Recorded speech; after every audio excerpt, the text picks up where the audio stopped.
கர்த்தராகிய இயேசு கிறிஸ்துவின் நாமத்தினால இந்த வாக்குத்தத்த ஆராதனைக்கு உங்களை அன்போடு கூட நாங்கள் அழைக்கிறோம்.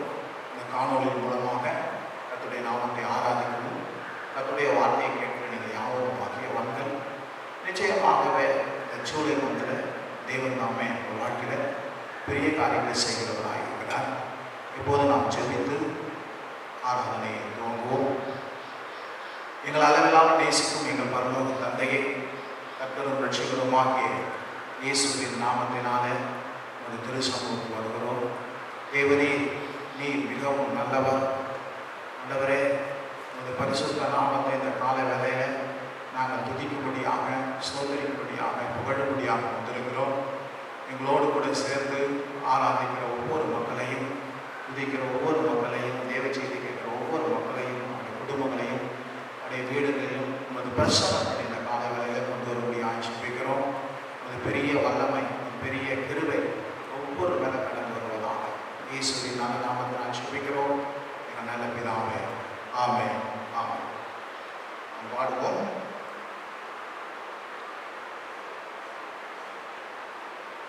தேவா ஸ்தோத்ரம், கர்த்தா ஸ்தோத்ரம், ராஜா ஸ்தோத்ரம், యేసయ్యా స్తోత్రం. దేవా స్తోత్రం, కర్తా స్తోత్రం, రాజా స్తోత్రం, యేసయ్యా స్తోత్రం. దేవాది దేవునికి స్తోత్రం, రాజాది రాజనికి స్తోత్రం, దేవాది దేవునికి స్తోత్రం, రాజాది రాజనికి స్తోత్రం.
துதிக்கு பாத்திரர், ஸ்தோத்திரத்துக்கு உரியவர். அல்லேலூயா.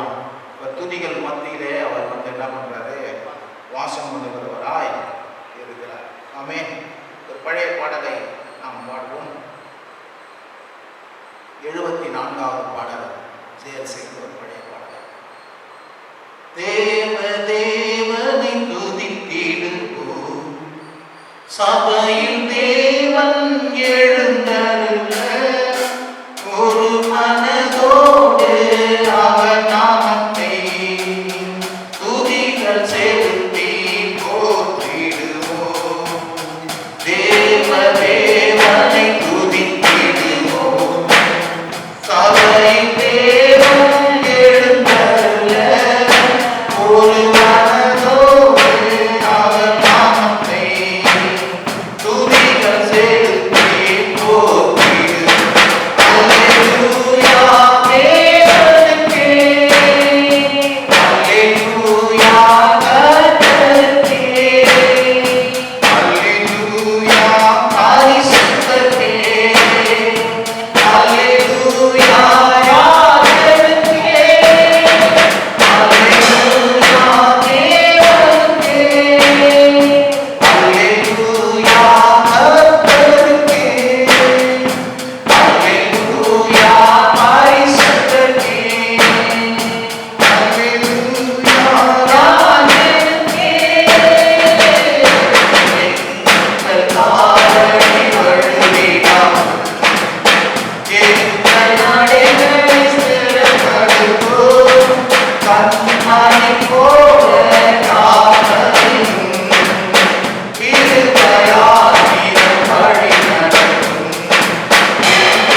மகத்துவம் உள்ள ராஜா, உயிர் தெழுந்த எங்கள் இயேசு, பரமேறி இருக்கிற எங்கள் இயேசு, பரிந்து மன்றாடி கொண்டிருக்கிற எங்கள் இயேசு, இந்த காலை வேளையில நாங்கள் நன்றிகளை புரிதாக்குறோம், நன்றிகளை தெரிவிக்கிறோம், துதிக்கிறோம், சோதரிக்கிறோம், புகழுகிறோம், போற்றுகிறோம், வணங்குகிறோம், ஆண்டவரே ஆராதிக்கிறோம். இந்த 7ஆவது மாதத்துக்காக உமக்கு நாங்கள் நன்றி செலுத்துகிறோம். ஆண்டவரே நீ நல்லவர், நீ வல்லவர், நீ பெரியவர், நீ உன்னதர், நீ பரிசுத்தர், நீ துதிக்கு பாத்திரர். ஆண்டவரே இந்த வேலையில் திருச்சபை மக்களை, இந்த ஊழியத்தையும் ஆண்டவரே தேசங்களையும் ஆண்டவரே இந்த மாதத்தில் நீர் நடத்தி எல்லாவற்றையும் சமாதானத்துக்கு எதுவான காரியங்களை செய்து அந்த நாமத்தை ஆண்டவரே இந்த தேசத்திலே மகிமைப்படுத்துகிறார். எல்லா இக்கட்டுகள், இடுக்கண்கள், எல்லாம் பயங்கள், திகழ்கள் எல்லாம் எடுத்து ஆண்டவரே பாசோடு தேசத்துக்கு ஒரு விடுதலை, ஒரு சமாதானம், ஒரு மகிழ்ச்சி உண்டாகும்படியாக நாங்கள் ஜெபிக்கிறோம். உமது கரத்திலே ஒப்புக் கொடுக்கிறோம். உமக்கே கனத்துதி மகிமை யாவும் செலுத்துகிறோம். இயேசுவின் நல்ல நாமத்தினால் ஜெபிக்கிறோம் எங்கள் நல்ல பிதாவே, ஆமென். இப்போது நாம் வேத வசனத்துக்கு நாம் கடந்து போவோம். இந்த நாளிலே நாம் வேத பகுதியாக தியானிக்கக்கூடிய பகுதி நீதிமொழிகள் 8ஆம் அதிகாரம். பார்த்தீங்களா, நம்ம பார்க்க போகிறோம். 17ஆம் வசனத்தை வாசிக்கிறேன். என்னை சிநேகிக்கிறவர்களை நான் சிநேகிக்கிறேன், அதிகாலையில் என்னை தேடுகிறவன் கண்டடைவார்கள். ஐஸ்வர்யமும் கனமும் நிலையான பொருளும் நீதியும் என்னிடத்தில் உண்டு. பொன்னையும் தங்கத்தை பார்க்கிலும் என் பலன் நல்லது, சுத்த வெள்ளியை பார்க்கிலும் என் வருமானம் நல்லது. என்னை சிநேகிக்கிறவளை மெய்ப்பொருளை சுதந்திரிக்கும்படி அவளுடைய களஞ்சியங்களை எல்லாம் நிரப்பும்படிக்கு அவளை நீதியின் வழியிலும் நியாய பாதைகளிலும் நடத்துகிறேன். இந்த இடத்துல அற்புதமாக என்னுடைய வார்த்தை சொல்லுகிறது. பாருங்க, இன்னைக்கு பல விதமான காரியங்கள்.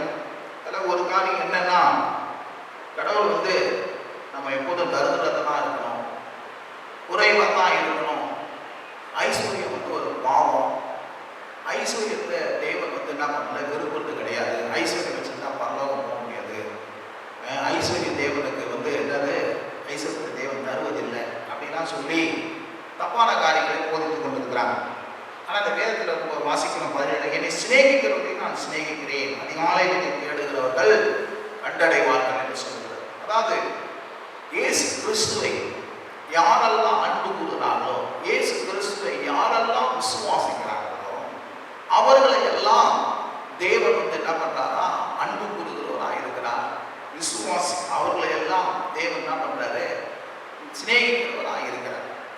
இயேசுவை யாரெல்லாம் ஏற்றுக்கொள்கிறார்களோ, இயேசுவை யாரெல்லாம் விசுவாசிக்கிறார்களோ, இயேசுவண்டையில யாரெல்லாம் வருகிறார்களோ அவர்களெல்லாம் தேவனுடைய அன்பை என்ன பண்றாங்க, பெற்றுக்கொள்கிறவர்களாக, தேவனுடைய அன்பை அவர்கள் அடைகிறவர்களாக இருக்கிறார்கள் என்று சொல்லுகிறது. மாத்திரமல்ல, இயேசு கிறிஸ்துவின் மூலமாக தான் பிதாவாகிய தேவனை நாம் என்ன பண்ண முடியும், காண முடியும். அதான் சொல்றார், இயேசுவின் மூலமாக, அவரை தேடுவதன் மூலமாக அவரை நாம் தேவனை நாம் என்ன பண்றோம், கண்டடைகிறவர்களாக இருக்கிறோம். அப்போ இந்த இயேசு கிறிஸ்துவ வரும்போதும், இயேசு கிறிஸ்துவை தேடும் போதும், இயேசு கிறிஸ்துவை விசுவாசிக்கும் போதும் நம்முடைய வாழ்க்கையில இந்த தேவன் என்ன செய்கிறார் என்று பார்க்கும்போது அவர் சொல்றாரு 18ஆம் வசனத்துல, என்னை கண்டடைவார்கள் என்று சொன்ன பிறகு ஐஸ்வர்யமும் கனமும் நிலையான பொருளும் நீதியும் என்னிடத்துல உண்டு. இதுல ஒரு 4 காரியத்தை நம்ம பார்க்க போறோம். முதலாவது ஐஸ்வர்யம். தேவனை சிநேகிக்கிறவர்களுக்கு, இயேசு கிறிஸ்துவிட்ட வருவர்களுக்கு தேவன் என்ன பண்றாரு, ஐஸ்வர்யத்தை தருகிறவராக இருக்கிறார். தேவன் தருகிறத்தின் தேவன் அல்ல, தேவன் ஐஸ்வர்யத்தின் தேவன். அந்த நாமத்தை தொழுது கொள்கிற யாவருக்கும் அவர் ஐஸ்வர்யத்தின் சம்பனராய் இருக்கிறார். வேதம் சொல்லுகிற கர்த்தருடைய ஆசீர்வாதமே ஐஸ்வர்யத்தை தரும் என்று சொல்லுகிறது. ஐஸ்வர்யம் என்று சொல்லும் போது அதுல எல்லா விதமான நிறைவான ஆசீர்வாதங்கள் உண்டு. அதுல ஒரு ஆசீர்வாதம் பொருளாதார ஆசீர்வாதம், பண ரீதியான ஆசீர்வாதம். இந்த கால வேளையில நம்முடைய தேசத்தில் எப்பேற்பட்ட சூழ்நிலைகள் இருந்தாலும், எப்பேற்பட்ட பிரச்சனைகள் இருந்தாலும், தொழில்கள் இல்லை, வியாபாரங்கள் இல்லை, வேலைகள் இல்லை, எல்லாம் லாக்டவுன், எங்கும் போன ஒன்றும் இல்லை. ஆனாலும் கூட தேவனை சிநேகிக்கிறவர்களுக்கு, இயேசு கிறிஸ்துவை ஏற்றுக்கொள்வர்களுக்கு, தேவனிடத்தில் அன்பு கூறுவர்களுக்கு தருகிறவராக இருக்கிறார். திட்டமா விசுவாசிக்கணும். அவரே என்ன பண்றாரு? ஐஸ்வர்யத்தை அவர்களுக்கு தருகிறேன். சொல்லுங்க, ஐஸ்வர்யத்தை தருகிறேன். இன்னும் சொல்ல போனா இப்படிப்பட்ட காலகட்டத்தில் தான் தேவன் உங்களுக்கு பெரிய காரியங்கள் செய்யும். ஈசாக்கு பார்க்க பிரச்சனை ஏற்பட்ட போது தான் அவங்க என்ன பண்ணாரு? அவனை வர வர விருத்தி எடுத்து மகா பெரியவனாக மாத்தினார். யோசேப்பு பாருங்க, அந்நிய தேசத்துல போயிட்டு பஞ்ச காலத்துல தான் அவனை பெரிய அதிபதியாக என்ன பண்ணார்? அவனை மாத்தினார் என்று சொல்லி நம்ம வாசிக்கிறோம். அவர் பிரியமானவர்களே, நீங்க இந்த உலகத்துல வாழ்ந்தாலும் இவ்வுலகத்துக்குரியவர்கள் அல்ல, நீங்கள் தேவனுக்கு சொந்தமானவர்கள். இயேசு கிறிஸ்துவை விசுவாசிக்கிறபடியா இயேசு சொன்னார் பாருங்க, தேவன் தம்முடைய மகிமை ஐஸ்வர்யத்தின்படி உங்க குறையெல்லாம் கர்த்தர் என்ன பண்ணுவாரு? நிறைவாக்கும். சிங்க குட்டிகள் காட்சி எடுத்து பட்டினியா இருக்கும், கர்த்தரை தேடுவோருக்கோ ஒரு நன்மை என்ன பண்ணாது? குறைபடாது என்று வேதத்துல நம்ம வாசிக்கிறோம். ஆகவே ஈசாக்கை ஐஸ்வர்யனாகி வர வர விருத்தியடைய செய்த அதே தேவன் இன்னைக்கு ஈசாக்கை உடைய உடன்படிக்கையின் வம்சமாக நீங்களும் நானும் இருக்கிறபடியினால, இயேசு கிறிஸ்துவை விசுவாசிக்கிறபடியினால நமக்கும் அவர் ஐஸ்வர்யத்தை தருகிறவராக இருக்கிறார். அல்லேலூயா. திட்டமா விசுவாசிக்கணும், திட்டமா விசுவாசிக்கணும். தேவன் எனக்கு ஐஸ்வர்யத்தை தருகிறவர். ஐஸ்வர்யம் ஒரு பாவம் அல்ல, ஐஸ்வர்யம் கடவுளுக்கு பிடிக்காததல்ல, ஐஸ்வர்யம் ஒரு வேண்டாததல்ல. இந்த உலகத்தில் ஐஸ்வர்யம் இல்லாமல் என்ன பண்ண முடியாது? வாழவே முடியாது. ஆகவே தான் தேவன் என்ன பண்றாரு? அவரை சிநேகிக்கிறவர்களுக்கு, இயேசு கிறிஸ்துவிட்ட வருகிறவர்களுக்கு, அவரை விசுவாசிக்கிறவர்களுக்கு அவர் ஐஸ்வர்யத்தை என்ன பண்றாரு? தருகிறவராக இருக்கிறார். இதை நீங்க விசுவாசிக்கும் போது தான் தேவன் என்ன பண்ண முடியும்? உங்க வாழ்க்கையில் ஒரு காரியத்தை கொண்டு வரவே முடியும். விசுவாசிக்காம ஒண்ணு செய்யவே தேவன் பணத்துக்கு எதிரானவர், ஐஸ்வர்யத்துக்கு எதிரானவர் நீங்க பார்த்துட்டீங்கன்னா உங்களால என்ன பண்ண முடியாது? விசுவாசிக்க முடியாது, நீங்க பெற்றுக்கொள்ள முடியாது. தேவன் நல்ல தேவன், நீங்க நல்லா இருக்கும் பிரியப்படுகிறார். ஆகவே ஐஸ்வர்யத்தை அவர் தருகிறவராக இருக்கிறார் என்பதை இந்த காலை வேளையில உங்களுக்கு திட்டமாக சொல்லுகிறேன். மாத்திரமல்ல, இரண்டாவது ஐஸ்வர்யத்தை தருவது மட்டுமல்ல, கனத்தை தருகிறார். கனம் என்று சொல்லும் போது அவர் உங்களை ஒரு பொசிஷன்ல வைக்கிறார். இன்னும் சொல்ல போனா இன்னொரு வார்த்தை சொல்றது க்ளோரி என்று சொல்லுகிறது. ஐஸ்வர்யம் ஒரு கனமாக இருக்கிறது, ஐஸ்வர்யம் ஒரு மகிமையாக என்ன பண்ணுகிறது? இருக்கிறது. க்ளோரி என்று சொல்லப்படுகிறது. தாவீதை பார்க்க முதிர் வயதிலும் ஐஸ்வர்யமானும் நல்ல மகிமை உள்ளவனாக அவனை என்ன பண்ணாரு? வைத்தார். ஐஸ்வர்யம் ஒரு மகிமை, ஐஸ்வர்யம் ஒரு கனத்தை கொடுக்குது, ஐஸ்வர்யம் ஒரு புகழை கொடுக்குது, ஐஸ்வர்யம் ஒரு மேன்மையை கொடுக்குது. ஐஸ்வர்யம் ஒரு மனுஷனை ஒரு பொசிஷன்ல எல்லாரும் மதிக்கத்தக்க விதத்துல, மரியாதை கொடுக்கிற விதத்துல, மேன்மையான விதத்துல என்ன தருகிறதா இருக்கிறது. அதனாலதான் தேவன் அவங்க என்ன பண்றாரு? ஐஸ்வர்யத்தை கொடுத்து அவனுக்கு என்ன பண்றாரு? கனத்தை கொடுக்குறாரு. ஐஸ்வர்யத்தை கொடுத்து ஒரு மகிமையை அவனுக்கு என்ன பண்றாரு? தருகிறார். உன்னை என்னையும் பாருங்க, யாரும் அசட்டை பண்ணக்கூடாது. உங்களை என்னையும் யாரும் என்ன பண்ண இழப்ப பண்ண நினைச்சிடக்கூடாது. உங்களை என்னையும் என்ன பண்ணக்கூடாது? அவர் கீழா வைக்க விரும்பல, அவர் மேலா வைக்க விரும்புகிறார், அவர் மாலா வைக்க விரும்பல, அவர் தலையா வைக்க விரும்புகிறார், அவர் புகழ்ச்சியை கீர்த்தியமா வைக்க விரும்புகிறார். உங்களை பெருமைப்படுத்தணும்னு நினைக்கிறாரு, உங்களை உயர்ந்த இடத்துல வைக்கிறேன் விரும்புகிறாரு, உங்களை ஒரு பொசிஷன்ல வைக்கணும்னு விரும்புகிறாரு, உங்களுக்கு ஒரு கனத்தை கொடுக்கணும்னு விரும்புகிறாரு, உங்களுக்கு ஒரு நல்ல ஒரு பேர் பிரஸ்தாபத்தை கொடுக்கணும்னு சொல்லிட்டு விரும்புகிறாரு பாருங்க. அதனாலவே ஐஸ்வர்யத்தையும் கூட கனத்தையும் அவர் என்ன பண்றது? தருகிறவராக இருக்கிறார். அல்லேலூயா. இது தேவனால வருகிற ஒன்று. இது உடனே என்ன ஐஸ்வர்யம் கனம் அப்படின்னு சொன்னோம்னா உடனே என்ன சொல்றாங்க? இல்ல இல்ல அதெல்லாம் இருந்தா நமக்கு தாழ்மையா இருக்க முடியாது. ஏழ்மை தான் தாழ்மை தான். ஏழ்மை தாழ்மை இல்லைங்க, நம்ம தேவனுக்கு முன்பாக நம்மை தாழ்ந்து தாழ்மை.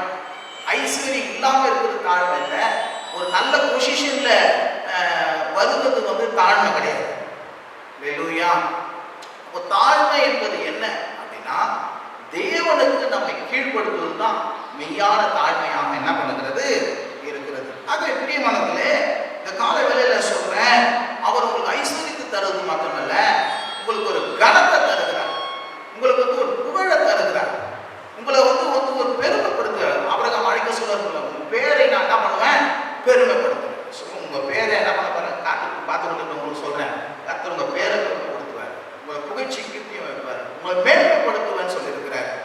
ஆகவே உங்கள் தலையாக்குவார், புழுதியிலிருந்து எடுக்கிறவர், குப்பையிலிருந்து எடுக்கிறார். ஆகவே கர்த்தர் பாருங்க ஐஸ்வர்யத்தை தருவது மட்டுமல்ல, ஐஸ்வர்யத்தோடு கூட அந்த ஐஸ்வர்யத்தினால் உண்டாகிற கனத்தையும் மகிமையும் புகழையும் கீர்த்தியும் அவர் உங்களுக்கு என்ன பண்ணுவாரு? தருகிறவராக இருக்கிறார். நீங்க திட்டமா இதை விசுவாசிக்கணும். கர்த்தரே இதை தருகிறவராக இருக்கிறார்.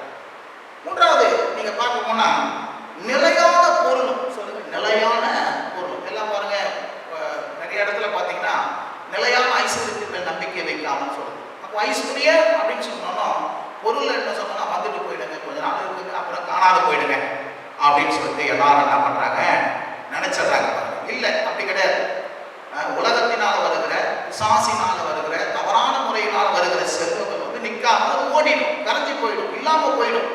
ஆனா தேவனுடைய ஆசீர்வாதம் அது வேதனை உண்டாக்குறதுல அது என்றென்று உங்களுக்கு என்ன பண்ண நிலை நேரும். என்றென்று உங்களுக்கு என்ன பண்ணோம், நிலையான ஐஸ்வர்யத்தை, நிலையான பொருளை, மாறி போகாததை, எக்காலமும் உங்களுக்கு இருந்து என்ன பண்ணும், பொருள் இருக்கும், எக்காலமும் ஐஸ்வர்யம் இருக்கும், எக்காலமும் நீங்க என்ன பண்ண மாட்டீங்க. அதான் சொல்லுது பாருங்க, அவர் முதிர் வயதிலும் கண்ணிலிருந்து பசுமையும் செழுமையுமாய் இருப்பார். முதிர் வயதான அவளுக்கு அவங்களுக்கு ஒன்று என்ன பண்ணது குறைபடவே. அப்போ தேவனால் தருகிற ஐஸ்வர்யம், தேவனால் வருகிற பொருள், தேவனால் வருகிற சம்பத்து, தேவனால் வருகிற காரியங்கள் எல்லாம் அது வந்துட்டு போகாது. அது என்னன்னு உன்னோடு கூட இருக்கும். அல்லேலூயா. உலகம் கொடுக்கறது இருக்கும், சாசு கொடுக்கறது இருக்கும், தவறான வழியில இருக்கும். அது திடீர்னு வரும், அது திடீர்னு போகும். அதனாலதான் அதை சொல்றது, மனுஷன் பாருங்க அப்படிப்பட்டவங்க அதே போல் பொருள் மேல நம்பிக்கை வைக்கிறாங்க. பொருள் மேல நம்பிக்கை வைக்கிறப்போ பொருளை தருகிற என் மேல என்ன பண்ணுங்க, நீங்க நம்பிக்கை வைங்க. அல்லேலூயா. அப்போ தேவனை நம்புவர்கள் யார் எவ்வளவுதான் பொருள் வந்தாலும் அவங்க நம்பிக்கை யார் மேல இல்லைங்க, பொருள் மேல இல்லை, பொருளை தருகிற தேவன் மேல என்ன பண்ணுது, நம்பிக்கையா இருக்கிறது. அப்போ நிலையான பொருள் அவங்களுக்கு, பொருள் மேல நம்பிக்கை வச்ச பொருள் நிலையில்லாம போயிடும். பொருளை தருகிற தேவன் மேல நம்பிக்கை வச்சோம்னா அவனுக்கு என்றென்று ஆசீர்வாதம் இருக்கும், என்றென்று நிலையான பொருள் இருக்கும், என்றென்று அவனுக்கு ஐஸ்வர்யம் இருக்கும், என்றென்று அவனுக்கு ஒழிந்து போக மாட்டான். எப்பேற்பட்ட காலகட்டத்தில் அவனுக்கு நிலையான பொருள் வந்து என்ன பண்ணாங்க, அவனுக்கு இருக்கும். இருந்தா அவர் ஆமேன்னு சொல்லுங்க. அல்லேலூயா.